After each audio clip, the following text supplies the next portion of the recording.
오늘은 출애굽기 34장으로 말씀을 전하도록 하겠습니다. 출애굽기 34장은요. 금송아지 사건으로 인해서 깨진 관계를 하나님께서 다시 회복시키는 내용을 갖고 있습니다.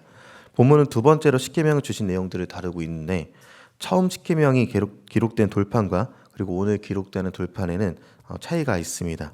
먼저 처음 돌판 경우에는 하나님께서 증거판 둘을 모세에게 주셨습니다. 이 돌판의 말씀은 하나님께서 직접 쓰신 글씨이며 돌판도 직접 만들어 주신 것이 바로 처음 만들어졌던 돌판이죠.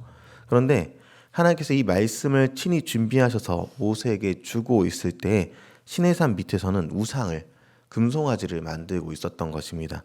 그리고 하나님께서는 분노하셨고 그 뒤에 다시 이스라엘을 위하여 하나님께서 계명을 내려주시는 내용이 오늘 본문인데요. 오늘 내용에서 다른 점은 하나님께서 그 전에는 하나님께서 돌판도 준비해 주셨지만 오늘은 모세에게 준비하라라는 내용을 다루고 있다는 것입니다. 같은 내용을 다시 쓰지만 하나님이 만들어 주신 돌판에 적었던 것을 모세가 준비한 돌판에 적게 된다. 이것을 보는 것이죠. 이스라엘이 범한 죄는요, 사실 용서할 수 없는 종류의 것입니다.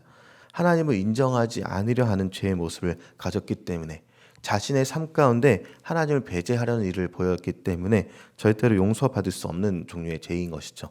당연히 하나님은 그 돌판을 다시 주지 않더라도 그 누구도 하나님 너무하십니다라고 말할 수 없는 그런 상태에 놓여 있었습니다. 그러나 하나님은 분노 중에도 진노 중에도 참으시고 이스라엘에게 살 길을 찾아주십니다. 모세에게 준비하라는 돌판은 이제 백성들에게도 사람들에게도 책임이 있게 됨을 보여주게 되는 것이죠. 그리고 이어서 9절로 넘어가면 모세가 하나님께 간구합니다. 다시 한번 우리와 동행해 주옵소서, 우리의 죄악을 용서해달라, 이렇게 간구하는 것이죠. 그리고 하나님은 모세의 중보를 들어주셨고요. 다시 언약을 세우십니다. 그리고서 10절 말씀입니다. 우리 10절 말씀을 같이 함께 읽어보도록 하겠습니다. 여호와께서 이르시되 보라, 내가 언약을 세우나니 곧 내가 아직 온 땅 아무 국민에게도 행하지 아니한 이적을 너희 전체 백성 앞에 행할 것이라. 내가 머무는 나라 백성이 다 여호와의 행하심을 보리니 내가 너를 위하여 행할 일이 두려운 것임이니라. 아멘. 네, 모세의 말은요, 우리가 하나님 앞에 너무나도 큰 죄를 지었지만 주님께서 우리를 용서하시고 앞으로의 여정에도 함께 해달라는 그런 간구가, 우리의 왕이 되어달라는 요청이 있었던 것이고요. 주님은 이제 그렇게 하겠다, 함께 가겠다라고 다시 대답해 주신 내용이 바로 10절의 내용인 것입니다. 그리고 스스로를 소개하실 때 질투하는 하나님이다라고 설명해 주십니다. 14절 말씀도 한번 같이 읽어보겠습니다. 너는 다른 신에게 절하지 말라. 여호와는 질투라 이름하는 질투의 하나님이니라. 아멘. 이 질투하는 하나님께서 이스라엘이 더는 그 어떤 우상에게도 마음을 내어주지 않기를 바라며 용서를 해주시는 것이 바로 오늘 본문입니다. 여기서 하나님께서 강조하는 것은 가나안 땅에 들어가는 것은 기정사실인데 그 땅에 들어가게 되면 그 땅의 거민들과 언약을 세우지 말고 그 땅의 우상을 섬기지 말라라고 명확하게 얘기해 주십니다. 이스라엘이 가나안에 들어가기 전에 금송아지 형상을 만들어 우상 숭배한 것은요, 이제 막 부부가 된 커플이 결혼식 날 간음을 저지른 것과 같은 행위인 것입니다. 하나님께서 음행한 이스라엘을 용서해 주셨지만 다시는 이와 같이 음란하게 우상을 섬기면 안 된다라고 강조해서 말씀해 주신 것이죠. 이러한 말씀 가운데 하나님께서 스스로의 이름을 질투의 하나님이라고 밝히신 것입니다. 하나님께서 자기 백성을 향한 사랑을 이렇게 표현하신 것이죠. 하나님은요, 사랑에 관한 한 매우 질투심이 많은 신랑이다라는 그런 사실을 신부된 교회, 신부된 이스라엘에게 마음속 깊이 각인시켜 주신 것이 그 내용인 것입니다. 그리고 18절부터 이어지는 내용에서는 하나님께서는 언약 백성들이 지켜야 할 것을 다시 한 번 더 명령해 주시는데요. 언약을 깨뜨린 이스라엘 백성들에게 언약의 말씀의 의미를 가슴 깊이 새겨주시기 위한 말씀들입니다.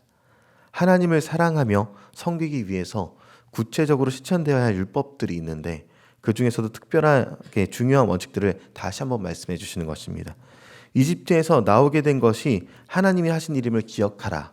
무교절에 대해서 강조하십니다. 그 이유가 무엇이겠습니까? 그 이전에 이스라엘 백성들이 하나님 앞에서 범죄할 때, 금송아지를 만들 때 이스라엘이 강조했던 것은 무엇이냐면 자신들을 인도하여 낸 이집트에서부터 구원해낸 신은 바로 이 금송아지다라고 그렇게 우상 숭배를 했기 때문에 주님께서는 무교절에 대해서 다시 한 번 더 강조하시면서 하나님께서 하신 이름을 기억하라라고 하시는 것이죠. 이집트의 장자가 죽을 때 이스라엘의 장자의 죽음이 피해간 것을 기억하라라고요. 그 첫째는 하나님의 것이다라고 말씀해 주시는 것입니다. 그래서 나귀의 첫 새끼가 태어나면 양을 대신 바쳐서 대속으로 살게 한 것을 기억하라. 이것을 얘기하고 있는 것이고요.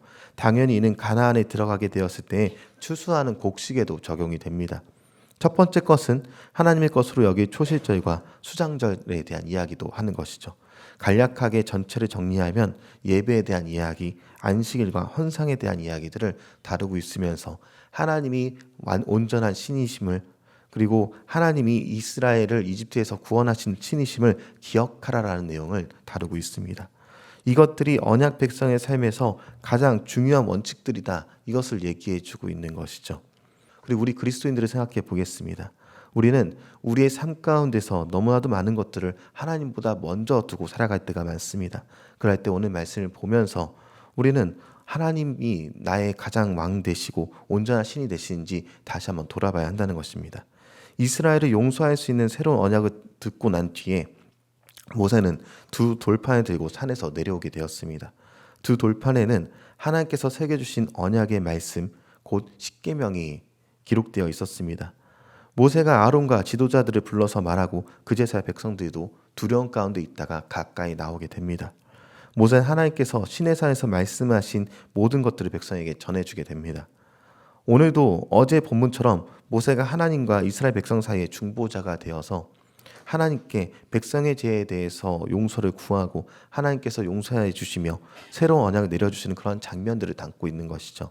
모세의 이 중보는요, 이스라엘에게 있어서는 생명을 얻는 일이었습니다. 이제 신약의 성도인 우리들의 모습입니다. 사도 바울은요, 예수님을 소개할 때 모세보다 더 나은 중보자로서 소개하고 있습니다.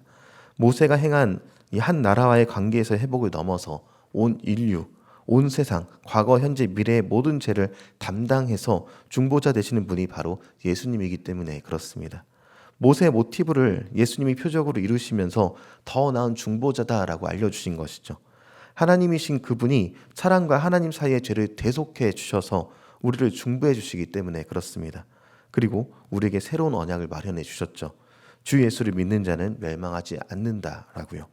예수님은 우리의 중보자 되시며 생명이 되십니다. 그래서 다시 오신다는 약속 끝까지 믿고 중보자 되신 주님을 믿을 때 우리가 고백해야 될 것이 있습니다. 하나님이 바로 우리의 참된 왕이시다라는 것을요. 이 세상에 너무나도 많은 것들이 의지할 것들이 많지만 이것들은 다 내려놓고 하나님만이 참된 왕이시다라고 다시 한번 결단하게 되는 그런 오늘이 되시기 바랍니다. 그래서 오늘 하루 만나는 모든 사람들에게 우리의 주님 되신 우리의 왕 되신 우리의 하나님을 선포할 수 있게 되길 소망하고 또한 우리의 중보자 되신 예수님께 감사하며 믿음으로 나아가는 저 여러분이 되길 소망합니다.